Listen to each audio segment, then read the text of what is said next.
Bienvenidos. Primero, antes que nada, estas horas son intempestivas, ya a última hora del sábado, pues son complicadas.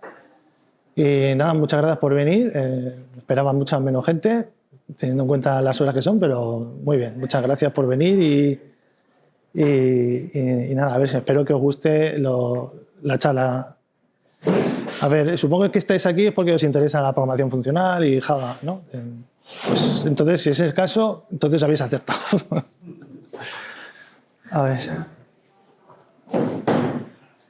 Bueno, antes solo presentarme muy brevemente. Soy Tony, me dedico programo en Java desde hace muchos años. De hecho, estudié en esta universidad. Aquí en la biblioteca cogí el primer libro de Java y con el CD instalé el Java 1.02, que entonces todavía no había salido la Java 1.1, pero bueno, básicamente programo Java desde la 1.1, profesionalmente ya a partir de, llevo como 25 años dedicado a la programación en Java y bueno, casi exclusivamente me he dedicado a Java durante toda mi carrera. A veces he hecho alguna cosa con algún lenguaje así esotérico, pero básicamente todo Java. Actualmente trabajo en Clarity como backender, aquí con algunos compis míos que están por aquí. Y bueno, en redes sociales me encontraréis en Mastodon y en GitHub, que tengo ahí unos cuantos proyectos open source. Uno de ellos, voy a hablar de ellos aquí ahora. Un blog, que últimamente sí estoy manteniendo más activo. Y mi correo electrónico, si queréis enviarme cualquier duda, insultarme o lo que sea, bueno, podéis hacerlo ahí.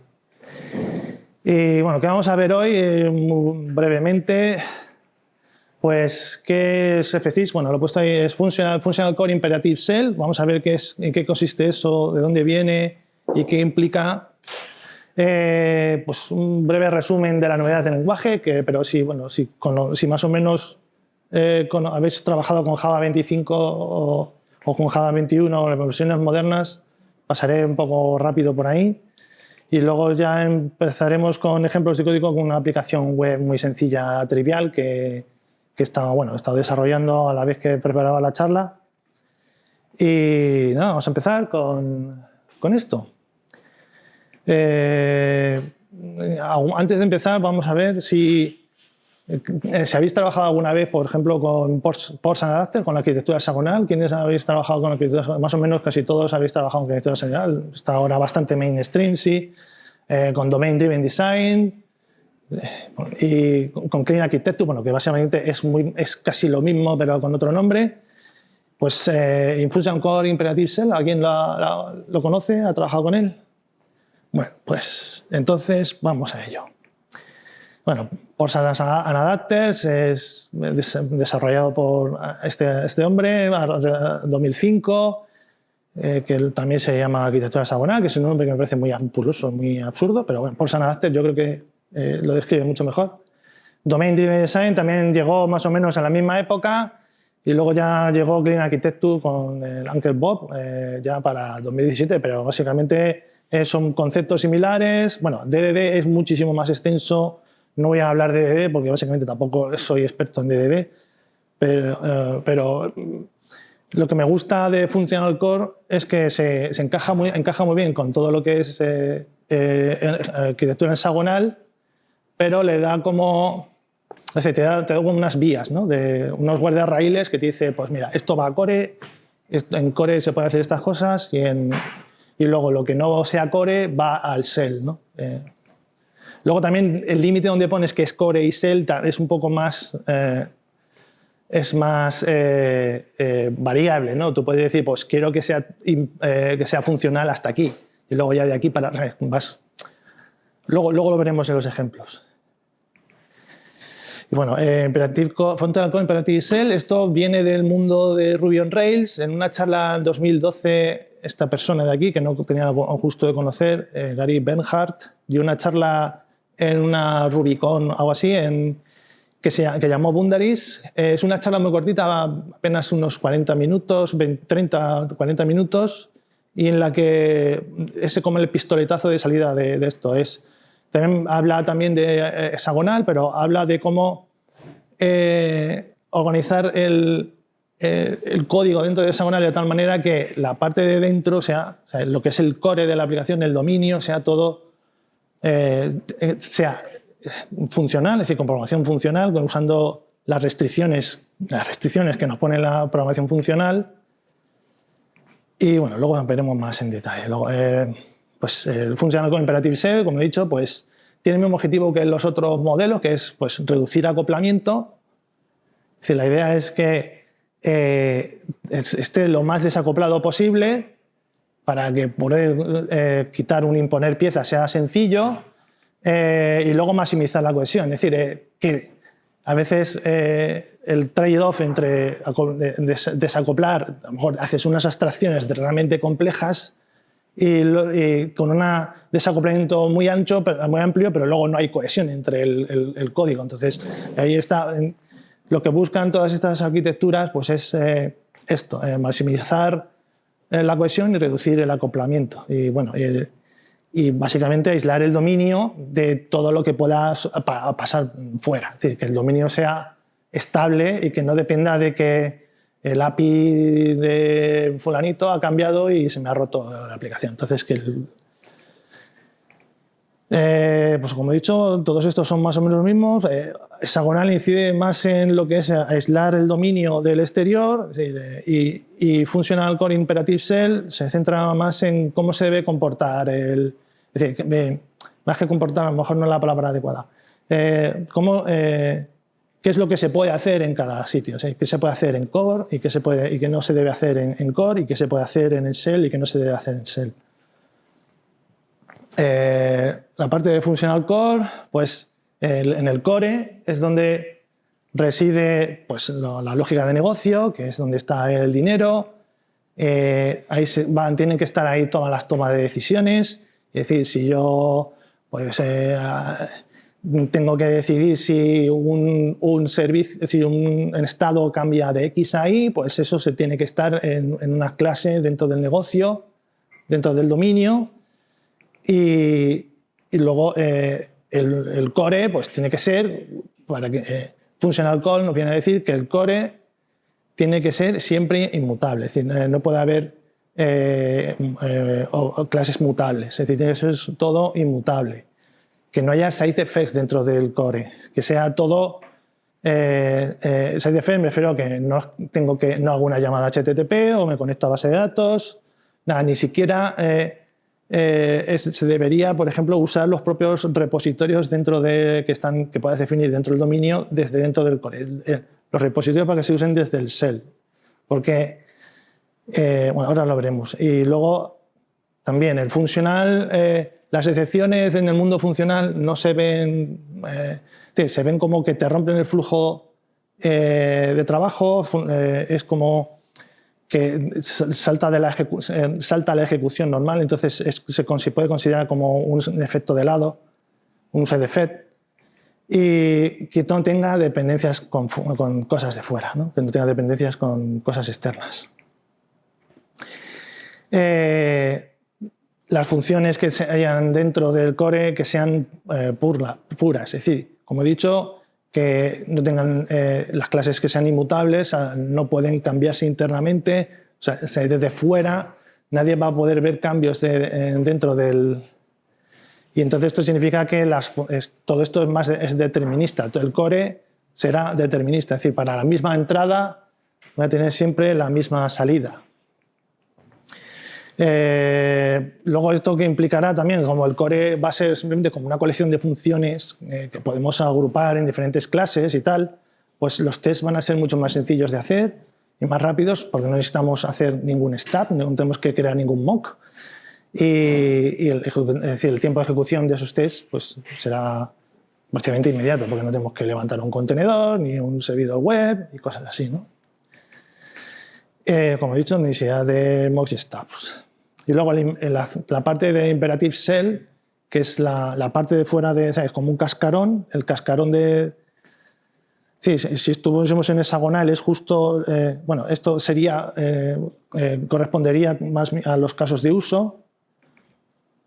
Y es ahí donde los casos de uso, en la Imperative Shell, donde tenemos permitido hacer cosas que no están permitidas en Core, y además este es el que se va a encargar de orquestar el flujo de trabajo, porque va a tener información a través de los repositorios. Si necesitamos coger pues, la lista de precios del carrito de la compra, pues aquí se hace de aquí, llamando al repositorio correspondiente del dominio.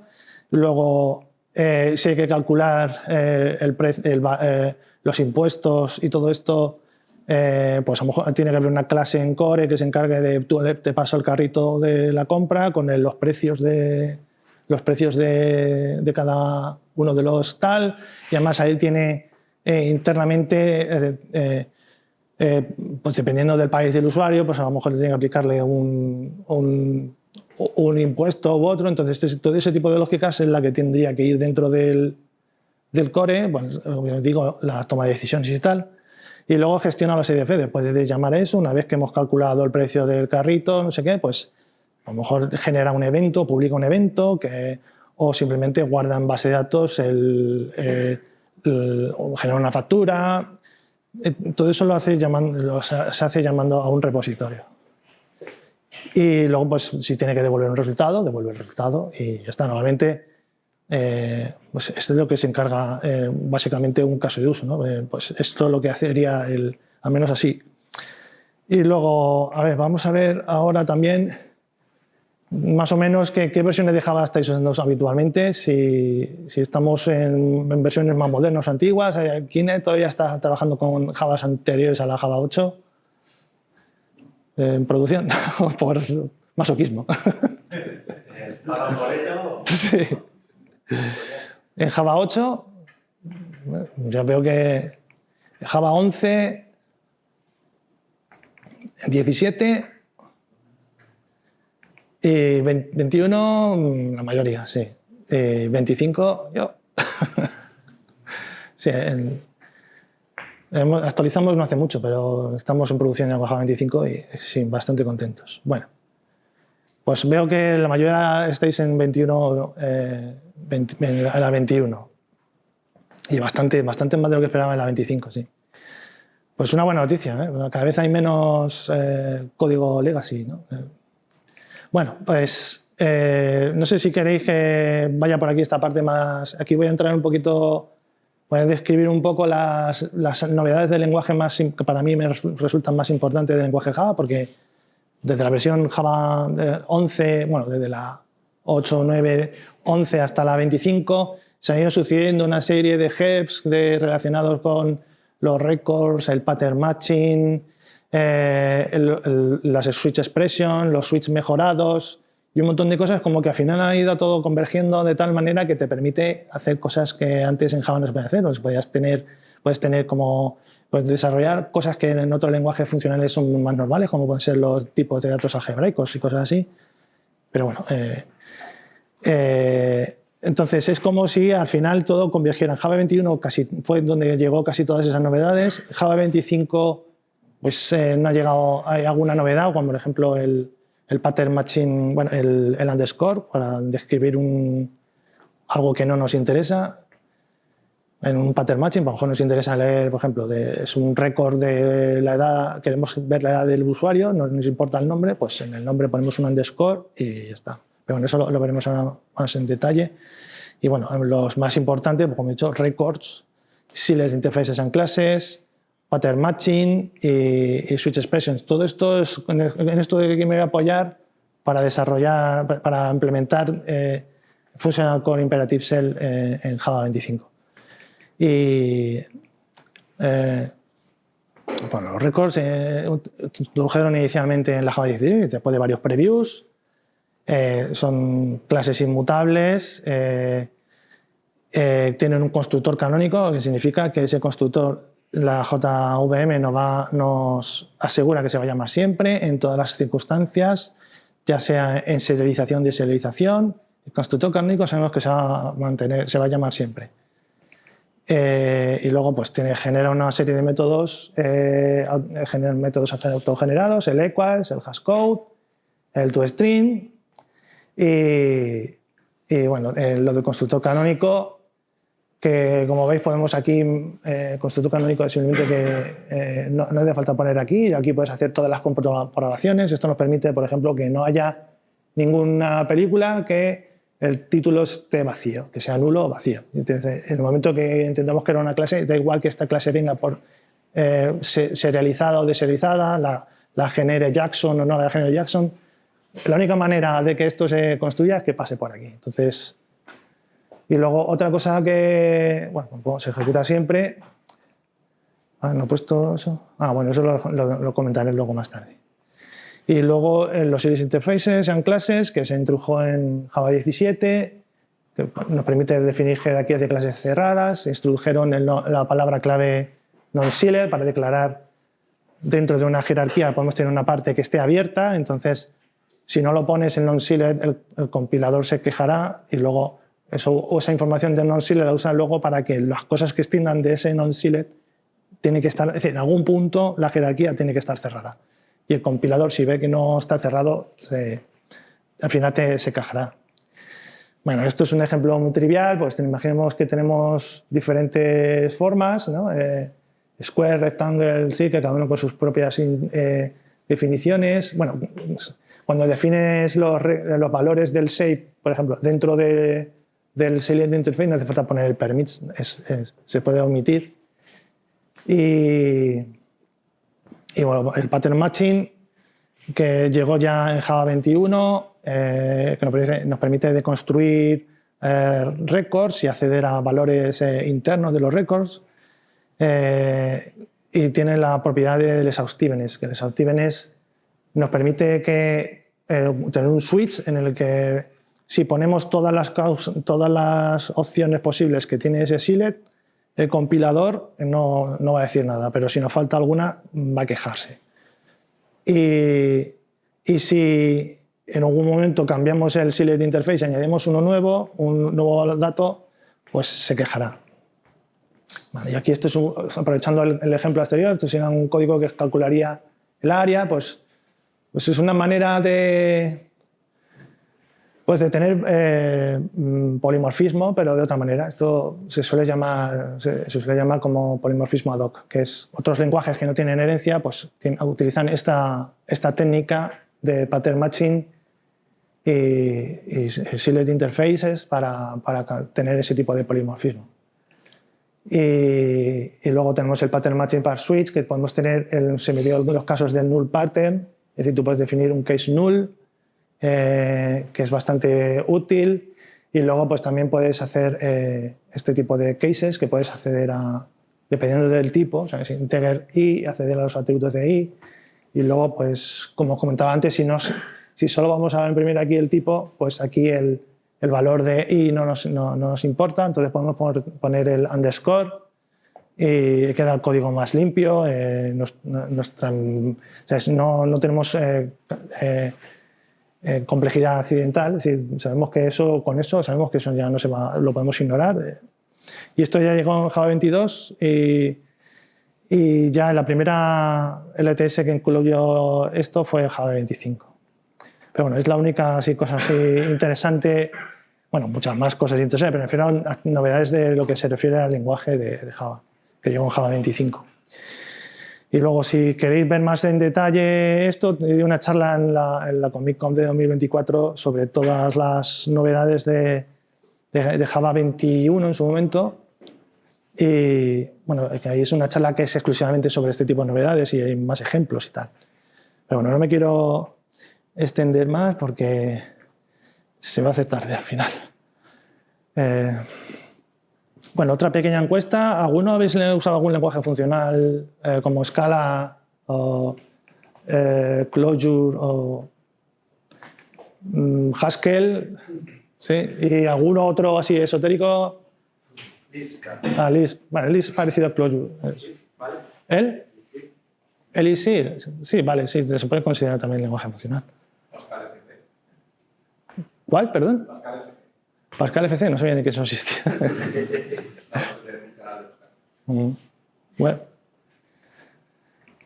Bueno, pues la aplicación de ejemplo es una aplicación web sencilla para crear, actualizar y borrar películas. Está hecha en Java con Java 25, con Spring Boot 4. Ayer di una charla a Iván López sobre Spring Boot 4, que ya llegamos tarde a la actualización, por cierto. Y también uso JSpecify en NullaWay. Ahora veremos cómo... De hecho, uso JSpecify en NullaWay, solo he necesitado poner una arroba nullable en todo el código. No he necesitado poner el null marker porque en la configuración del plugin, al menos en Gradle, no sé si en Maven se puedes indicar a partir de qué paquete que te quiere que te considere que es todo null market. Y ya por defecto, a partir de ese paquete para abajo, todo es null market. No hace falta poner los package info. Eso es más bien para el IDE, pero en un principio, ya te digo, en todo el código que he tenido que hacer solo he tenido que poner una arroba nullable y con eso ha sido suficiente. Pues la estructura, pues tenemos un paquete principal que va a ir el controlador, un paquete app donde van a ir las clases de uso, las casos de uso, el domain donde van los repositorios y las clases de dominio, y la infra, bueno, la infra no la voy a mostrar aquí porque bueno, al final es simplemente las implementaciones de los repositorios. Y bueno, a ver, como Functional Core Imperative Shell, lo que queremos es que todo sea en el dominio sea inmutable.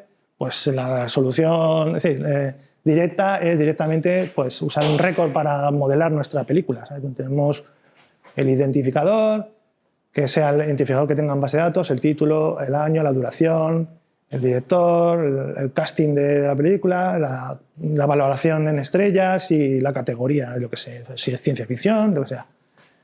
Y como he dicho, aquí solo he necesitado poner este arroba nullable para indicar que este objeto, cuando vas a crear una película, todavía no tienes el ID de base de datos, lo tienes al llamar. Entonces, con esto ya el JSpecify nos permite esto y ya es lo único que he necesitado poner el resto ya NullaWay ya lo ha interpretado correctamente y si ha habido algún error eran todos los relacionados con el ID de la movie. Y una cosa importante, queremos que Functional Core Imperative nos exige que todo sea inmutable.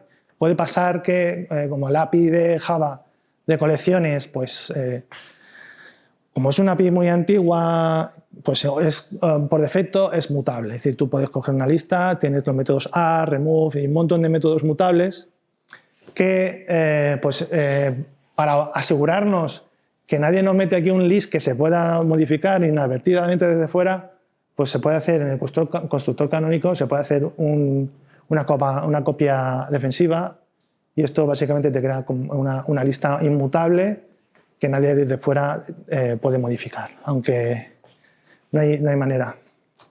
Bueno, supongo que es por reflexión, a lo mejor no lo sé, pero supongo yo que no es posible. Y luego también podemos hacer que, como he dicho antes, podemos meter aquí validaciones y podemos hacer que todos los estados inválidos de movie no sean representables. Es decir, que no pueda crear no haya una única clase viva en mi máquina virtual que no cumpla todos los invariants que tiene. Luego, otra cosa que podemos hacer, por ejemplo, necesitamos modificar datos dentro de Movie, pues necesitamos crear una copia. Normalmente se hace con los wizards, que es with ID, le pasa el ID y esto crea una copia pasando el ID y luego todos los valores que tiene internamente. Bueno, hay varias librerías que te permiten con alguna anotación que te genere los wizards automáticamente. Lo puedes hacer con Lombok, que conozco, no sé si hay alguna más. Luego, otra anotación que puede ser útil es usar el @builder de Lombok, pero los records, se supone que los records te vienen a sustituir, es decir, a mejorar la experiencia de usuario en lo que se refiere a los pojos clásicos de Java, pero todavía quedan estos huecos de los wizards y tal. Hay un hep que es usar una nueva palabra reservada with para poder, dentro del with puedes poner la instancia del record with y luego abrir y cerrar llaves y modificar los valores de dentro del with. Y eso automáticamente, pero bueno, todavía está on the fly, está trabajando en ello. Lleva bastantes versiones. De hecho, en la charla de 2024 mencioné ese hep, pero todavía sigue ahí cocinándose. No sé No sé si habrá algún movimiento reciente. Y luego también tenemos la opción de usar Value Objects, que son clases, objetos que no tengan ningún tipo de identidad, como puede ser año o duración, o la lista del casting de la película podemos también definirla como un Value Object y pues podemos definirlo como un récord. Y, por ejemplo, aquí simplemente no permitiríamos que haya ninguna película que tenga una fecha anterior a 1900 y posterior a 2026, porque no es posible que exista, bueno, a lo mejor anteriores a 1900 no sé si habrá alguna, pero he puesto esa fecha por poner una. Pero bueno, esto y luego el resto de Value Objects pues son iguales, cada uno en su constructor canónico tiene, en este de aquí, en el cast, pues se puede verificar que no haya duplicados en el cast, porque, bueno, salvo las películas de Mike Myers, que hace varios papeles, o Eddie Murphy, pero bueno, normalmente en el casting la persona puede aparecer una vez. Y bueno, y stars directamente puede ser, si solo vamos a tener calificaciones de 1, 2, 3, 4, 5, pues puede ser un enumerado. Y es una manera de, pues aquí capturas en el dominio todo el negocio, ¿no? De las reglas de negocio de película. Y bueno, esto es lo que hemos dicho antes. Y luego, ¿qué otras cosas podemos usar funcionales dentro del core? Pues a mí me gusta, bueno, podemos usar unas cosas que son los objetos resultado, que básicamente podemos definir un selected interface. Tenemos un caso positivo, que es cuando la película se crea, que tiene un atributo con el ID, y una serie de errores de dominio, que pues la película ya existe, la duración es inválida, hay un montón de validaciones que se pueden añadir a estas validaciones de negocio, o otros errores de negocio que puedan. O sea, aquí podemos tener otro selected interface, o aquí crear más detallados, y podemos hacer todo esto, todo lo complejo que sea necesario. Y luego, por ejemplo, imaginemos que queremos implementar un validador para que no se pueda crear una película con valores nulos. Pero bueno, aquí creo que este debería ser otro objeto, pero bueno, da igual. En un principio, para el ejemplo nos sirve. Y es, por ejemplo, pues aquí tenemos un método de validación que, como veis, aquí recibe el set de categories. Podría haberse hecho esto con como veis, la clase el método es estático. Podría haberse hecho el movie validator recibiendo el repositorio de categorías, pero es decir, rompería una de las reglas que tenemos en Functional Core, que es que esto tiene que ser autocontenido, no podemos acceder a cosas externas. Es decir, esto tiene que ser una función pura y tiene que ser todo determinista. Es decir, no puede ser que un día pues, el método del repositorio pues, nos da una cosa, luego otra. A ver, se puede hacer que todo sea determinista de alguna manera, pero el Functional Core Imperative Shell nos exige que desde la shell recojamos los datos y luego pasemos a core los datos ya obtenidos desde la shell. Y bueno, ¿tiene sentido que en vez de pasarle el set de categorías, pasarle un supplier? Sí, también podrías pasarle una función que te permite, pero de todas maneras esa tendrías que moquearla, ¿sabes? De alguna manera. Un supplier sí, bueno, sí.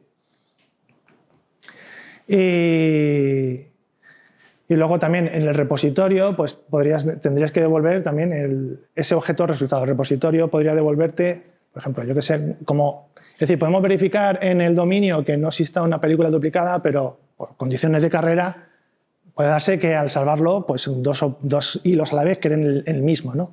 Entonces, salvo que sincronicemos el método y hagamos cosas así un poco tal, puede darse que al guardarlo se guarden duplicados. Entonces, si en la base de datos no tenemos una clave única, pues bueno, este movie puede devolver también este create movie puede devolver un error de tipo la película ya está duplicada. Y entonces está claro que la base de datos va a mantener la transaccionalidad, solo va a permitir uno de los dos. Entonces, y luego aquí tenemos el caso de uso de create movie, como os he dicho, pues validamos, como he dicho, aquí llamamos al repositorio de categorías, obtenemos las categorías y llamamos a validate, que nos devuelve el resultado de la validación. como hemos visto antes, si va todo bien, esto devolverá un empty, y si no, pues devuelve. Entonces, si está presente, podemos... Aquí en el shell está permitido usar excepciones, podemos usar... Esta es la parte imperativa de nuestro lado de la... Entonces, aquí podemos volver una excepción, o yo qué sé, podemos decir... aquí tenemos la validación esta que he dicho antes de si el título ya existe, pues entonces lanzamos la excepción, y si ya va todo bien, pues... aquí, por ejemplo, aquí lo que hace es llamar otra vez el método convert, y aquí con un switch, pues si ha ido todo bien, pues devuelve el ID del movie created, y si no, pues había un error inesperado. Y entonces, pero bueno, yo cada vez que se llama isPresent o aGet, a mí me da un poco de urticaria, porque me da la impresión de que estamos usando mal el API de optional, porque lo suyo es que usemos los combinadores como flap map, map, or else get, ese tipo de cosas, ¿no? Y podemos decir, bueno, pues queremos subir un poquito más y queremos decir, bueno, podemos usar aquí también funcional. Tampoco pasa nada, porque luego podemos decir que cuando llegamos al controlador, ahí el controlador ya sabemos que de ahí para arriba ya es todo imperativo. Entonces, podemos decir, bueno, pues nos quedamos aquí también, como he dicho, que también la parte de que queremos que sea core o que sea funcional, o sea, puede variar. Es decir, en este caso, pues todo este código de aquí, pues al final se puede, esto ya lo he explicado ya, se puede resumir en estas 3 líneas usando los combinadores de optional. Es decir, si el validate no devuelve nada, es que va todo bien, entonces valido si existe el duplicado, si hay duplicado, creo el error de que hay duplicado, y si ninguno de estos me devuelve nada, entonces ya puedo crear en la película. Es decir, uno puede decir que si esto es ilegible. No sé, yo estoy muy acostumbrado a ver ese tipo de código. De todas maneras, el API de optional no es la más fina que hay hay mucha gente, por ejemplo, que no haya un fold, no sé, es algo criminal, pero bueno. Pero bueno, es lo que tenemos en la máquina, es decir, en Java a día de hoy no tenemos ningún objeto result, que es lo que vamos a ver ahora.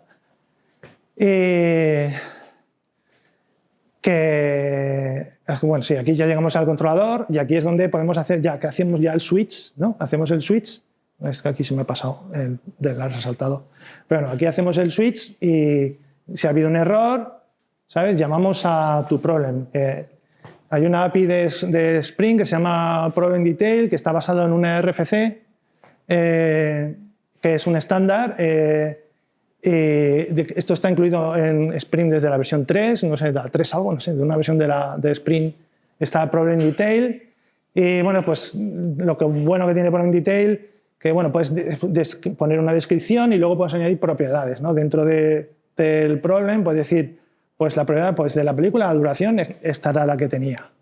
Y aquí, pues si tenía el año inválido, después puedes meter todos los detalles que quieras. Y esto, lo bueno es que aquí cuando quieres usar 2 tipos de datos aquí al final terminas poniendo una interrogación, porque cuando usas problem details no hace falta, porque ya cuando tú haces un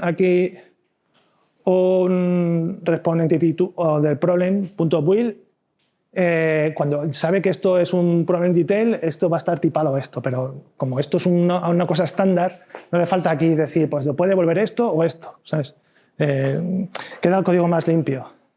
Y en mi opinión, esto lo ves, o sea, tienes todo aquí a la vista. Cuando usas exception handlers, el exception handler tiene que estar a otro lado, puedes poner aquí el try catch, o puedes tener un controller device que esté en el contexto, en otro sitio, y te esté gestionando esa sección y tú y dices, no puede ser, ¿cómo estás posando?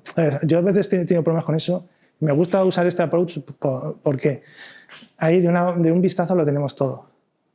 Bueno, aquí está para convertir a toProblem el método y luego esta sería ya como la digievolución de eso, porque crear un objeto result para todos los casos pues puede ser un poco boilerplate Y bueno, pues hay una manera muy sencilla con Java, usando Select Interface y Records y luego Pattern Matching y tal, definirte una clase Result parecida. Esto es parecido a líder de Scala, o no sé si habéis usado la librería Beaver, que es una especie de API de Scala metida en Java. Nosotros, de hecho, usamos el líder de Beaver al menos en los proyectos en los que estoy yo. Pero bueno, de todas maneras, implementar esto es bastante trivial. Yo tengo una librería que lo implementa y luego pues, todo esto pues, tienes todos los métodos clásicos de map, flat map, fold. No voy a ponerlo aquí porque si no, nos tiramos toda la tarde. ¿Y cómo quedaría el validador? Pues en vez de volver aquí un optional, devolvemos un result de movie, error y movie. Y aquí, pues cuando hay un error, result file error, hacemos un número de los errores y si va todo bien, pues podemos devolver la película. Ya está.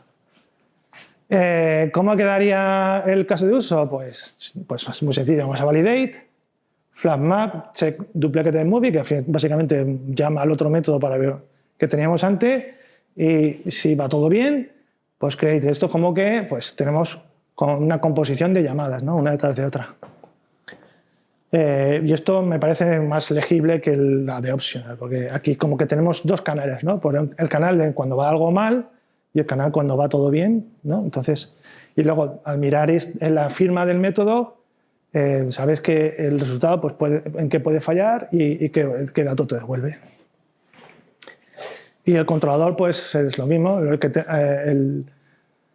Podemos hacer este fold. Antes hacíamos un pattern match, aquí hacemos el fold y devolvemos lo que hacíamos antes, lo mismo. Aquí response scientific OK o el problema. Construimos la respuesta a partir del problema.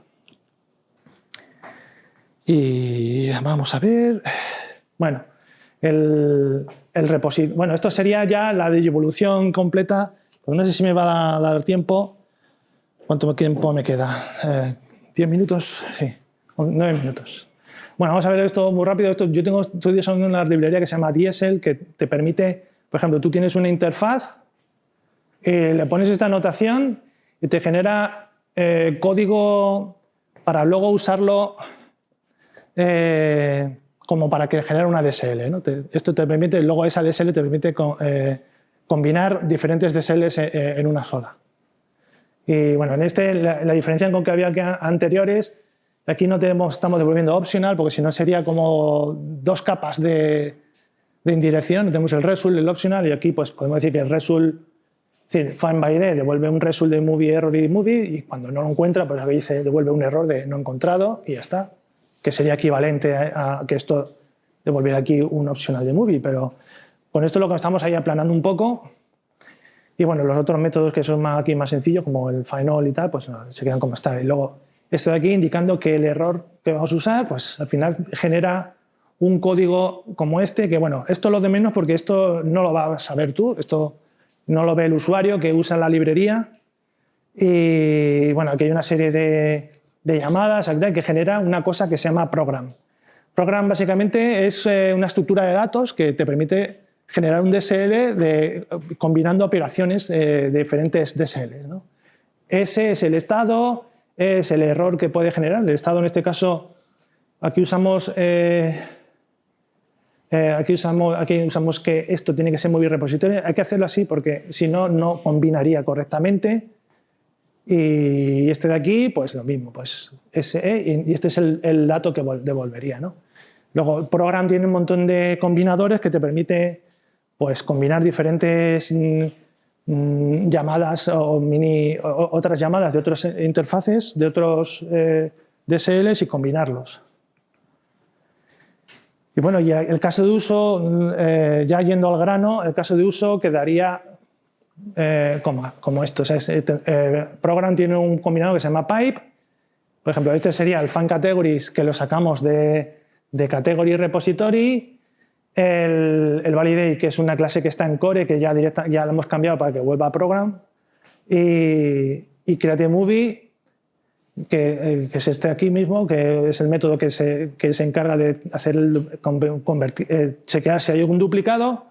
Y el create para crear ya la película. Aquí tenemos que usar intersection types, ¿sabes? Esta es una de las cosas que no se usa mucho, pero en este caso nos viene perfectamente porque con esto simplemente le decimos que S tiene que ser un movie repositorio, un category repositorio, y si tuviese más, habría que poner más. Y ya voy a ir terminando. La diferencia es que en el controller, es decir, esto de aquí, al final lo que genera es como una estructura de datos, es decir, una estructura de datos que no se ejecuta nada. Esto simplemente es una descripción, es un DSL, es una descripción de lo que va a hacer nuestra aplicación. Entonces, va a hacer nuestro caso de uso. Y aquí pues tenemos que al final evaluarlo.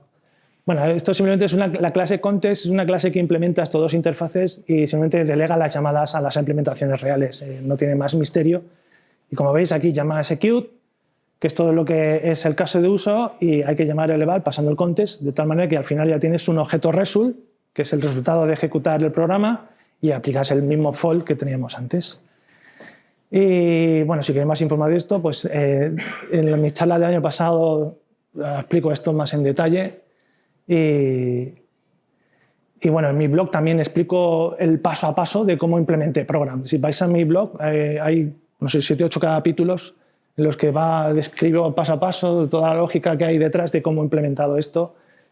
Y creo que, pues eso, ya estamos al final. Las conclusiones, pues la programación funcional en Java es posible hasta cierto punto y que aplicar las restricciones de la programación funcional en Java, pues como son la inmutabilidad, funciones puras y tal, pues nos ayuda a simplificar también pruebas unitarias, que el código sea más robusto, no haya bugs extraños de que alguien me ha modificado un objeto dentro de que estaba dentro de una clase de dominio, que no sé cómo se ha podido pasar eso, luego te das cuenta de que había un hilo por ahí. Ese tipo de cosas hacen que el código sea más robusto y menos propenso a errores. Y pues eso, y que funcionar con Imperative Shell nos ayuda a ver qué cosas van a core y qué cosas van a shell y que el límite entre lo que es core y shell pues lo ponemos nosotros donde estemos más cómodos. Si no nos gusta esto que hemos hecho del objeto result y tal, eso te puedes quedar en la primera versión que había aquí, la versión imperativa de esta. Te puedes quedar aquí y todo es correcto. O sea, te limitas solo al core, te quedas con esto de aquí y está claro que esto pues, no se está devolviendo mucho detalle, ¿no? Pero esto se puede iterar y mejorar para que quede mejor. Y ya está, eso es todo.